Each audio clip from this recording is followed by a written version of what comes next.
The Anechoic Chamber by Easy Misery.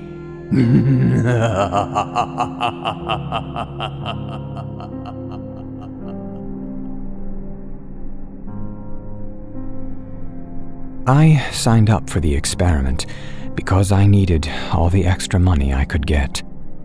I had recently found out about a health issue that would cost a lot of money, and as a college student, I really didn't have many options. Luckily, the psych department was offering $100 for every 10 minutes of the experiment. The flyer explained that there would be no pain applied to the participant. In fact, the participant would be alone in a room, untouched or even talked to by the researchers. The participant could earn as much money as they wanted as long as they stayed in the room. I figured it was some sort of isolation experiment. I knew I'd do well, considering I was almost always alone anyway. I had a plan. I would spend the morning eating and drinking very little, so I wouldn't need to use the bathroom. I'd pack a bag with some light snacks and water. I know that isolation is very difficult, but I wanted to earn as much money as possible. I got to the address and was taken to an intake room. My brother texted me something, but I ignored it. A doctor sat across from me. At least I assumed she was a doctor, by her white coat. "Hello, Samantha," she said, devoid of emotion. Her hair was piled on her head in a messy bun. "Sam, you can call me Sam." I felt awkward sitting here with her. She didn't look at me, just at her clipboard. "I detest nicknames," she responded. I swallowed. She continued, "I will need you to sign this consent form. It frees us from any liability related to the experiment." She passed a piece of paper to me, still not looking up. I skimmed the sheet. "What's an anechoic chamber?" She clicked her tongue. "That is the room you will be staying in." "Yeah, but what is it?" Her eyes flicked to me, giving off a strong sense of annoyance. "An anechoic chamber is a room that has been completely soundproofed. The room absorbs any sound inside the chamber, so it is wholly silent." "Oh, so it's just a quiet room. Good. I was worried it would be like a torture chamber." I laughed a little. Surprisingly, she gave me a smile. "Don't worry, Samantha. Nothing will touch you inside the room. You will be completely alone." She snatched my signed consent form and stood up. "Now it's time. Follow me." I walked behind her as she navigated the building. We went down 3 flights of stairs. The bottom floor, which must be the basement, was a bit like of a maze to get through. Finally, we came across a hall with 3 doors on either side. The doors had large wheels on them, just like a submarine door. The doctor began opening the very last door, turning the wheel with great effort. The inside of the room was odd. It was covered in panels that looked like cardboard. The room was pretty small, probably the size of a walk-in closet. In the middle of the room was a chair. There were no windows, but a single light hung from the ceiling. I took a deep breath and went to enter. The doctor stopped me with a firm hand on my arm. "You have to leave your bag out here." "But it has water and snacks," I replied. "You won't need them." I sighed and handed my bag over. The first few steps into the chamber were a little scary, but once I was sitting in the chair, I felt fine. It was definitely quiet in there. The doctor stood in the open doorway. "When you want to leave the room, simply press the red button on the door." I nodded. She grinned and closed the door, locking it.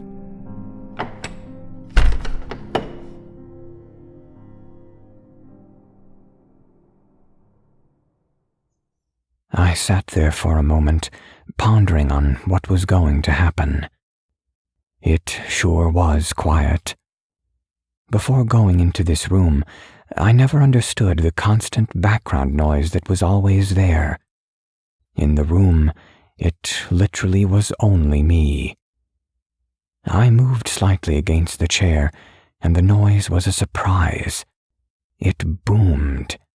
I laughed at my own shock, and I swear I had never laughed louder. It came out of my mouth like a trumpet and instantly disappeared into the walls. I sat for what felt like forever. I started to hear the sounds of my body. It started with my breath. That sound was familiar, but I had never heard it so loud. Then my stomach began to rumble, drums inside my abdomen. I raised my arm, and I swear I heard my bones shifting against the joints. It sounded like a door hinge.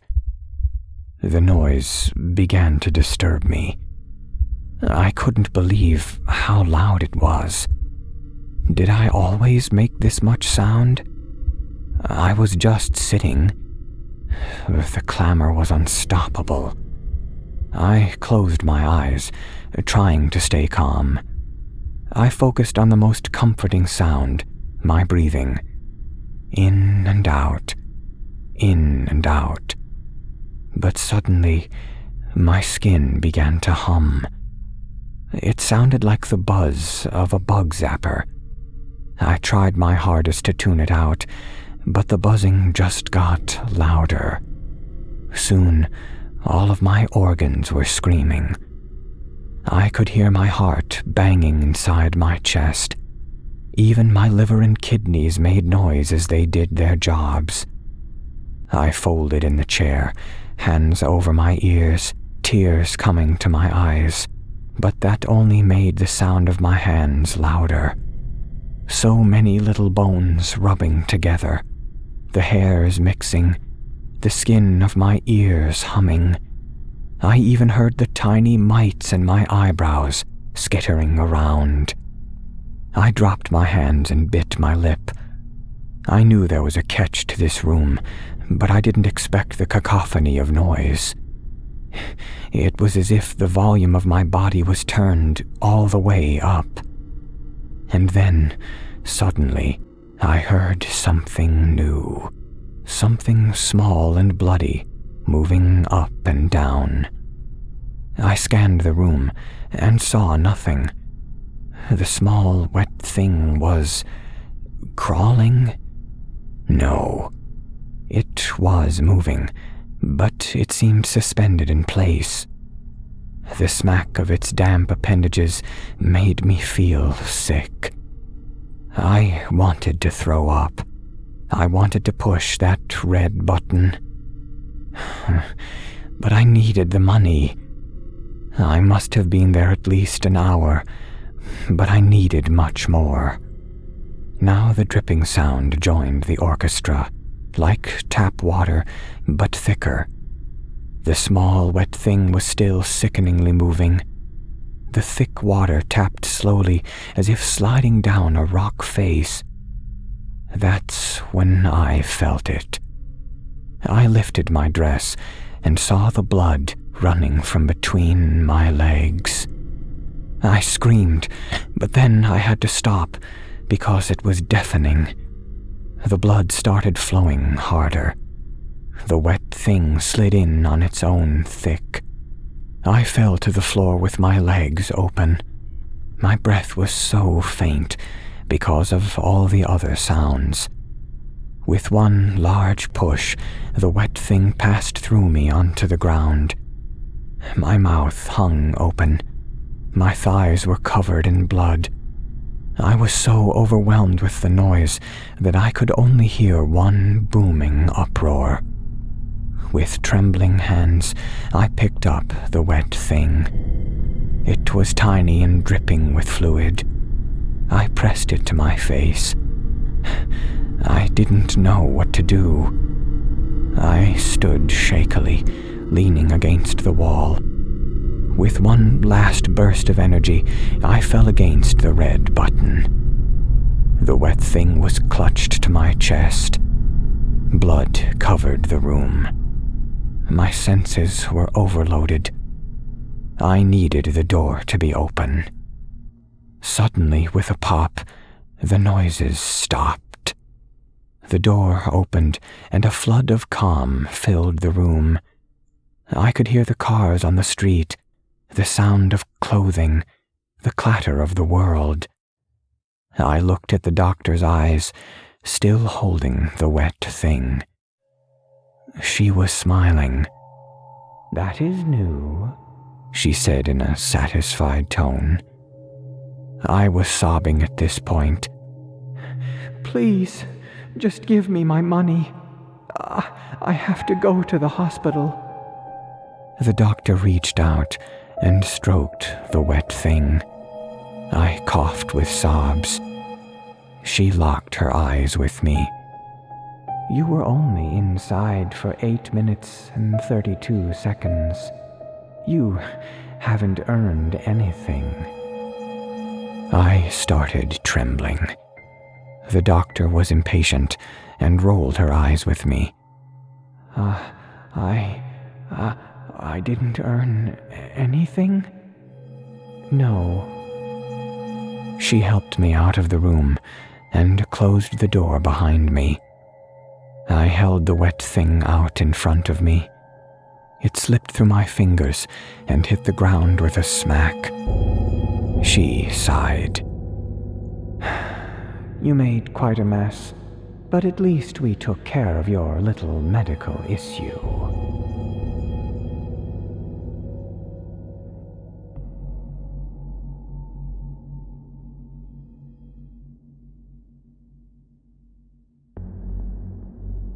My sister got lost in the woods by adept consideration.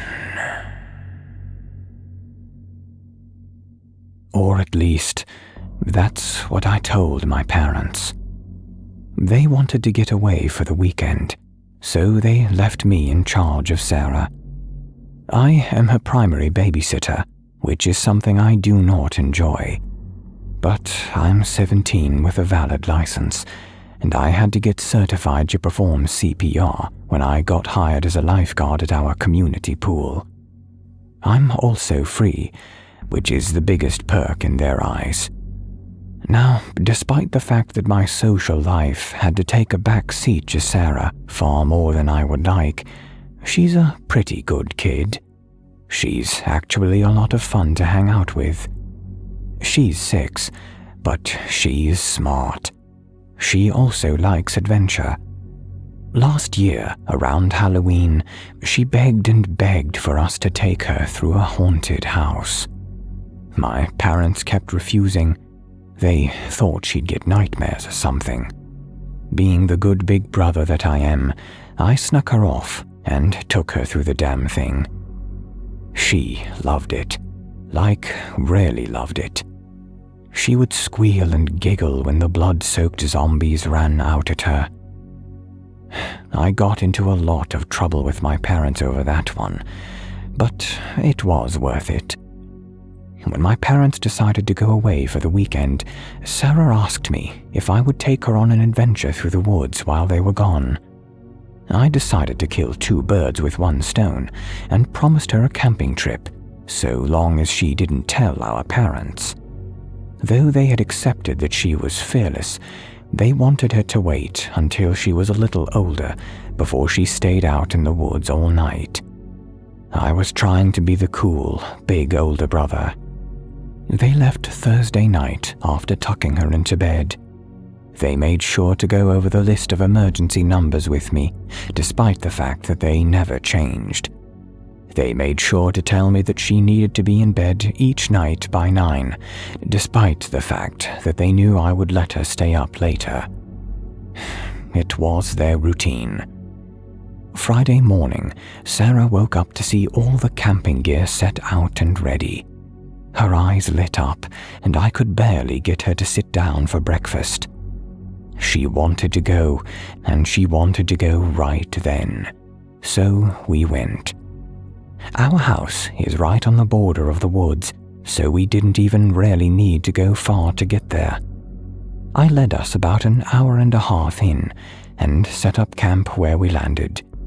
I figured, since we had walked straight the whole way, it would be easy enough to find our way back. We spent the whole morning trekking around and observing nature. I let her take pictures of birds and tracks on my phone.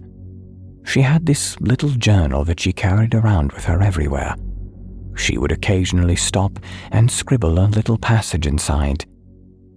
When night fell, we sat around the fire and each told each other spooky stories. We ate charred mallows until we felt like throwing up. Then we curled into our sleeping bags and fell asleep. Right up until Sarah's screams jarred me awake. I grabbed the flashlight and sat between our sleeping bags and directed the beam at her now empty sleeping bag. Her flashlight, journal, and jacket were all missing, and I had no idea which direction her scream had come from. I listened to see if she would scream again, feeling simultaneously relieved and panicked when she didn't. So I looked around the campsite to see if I could figure out which way she'd gone. As I stated earlier, my sister is smart. She had been collecting odd stones all day, shoving them into the pockets of her pants and then eventually her jacket. She had placed these stones every few feet, marking a trail.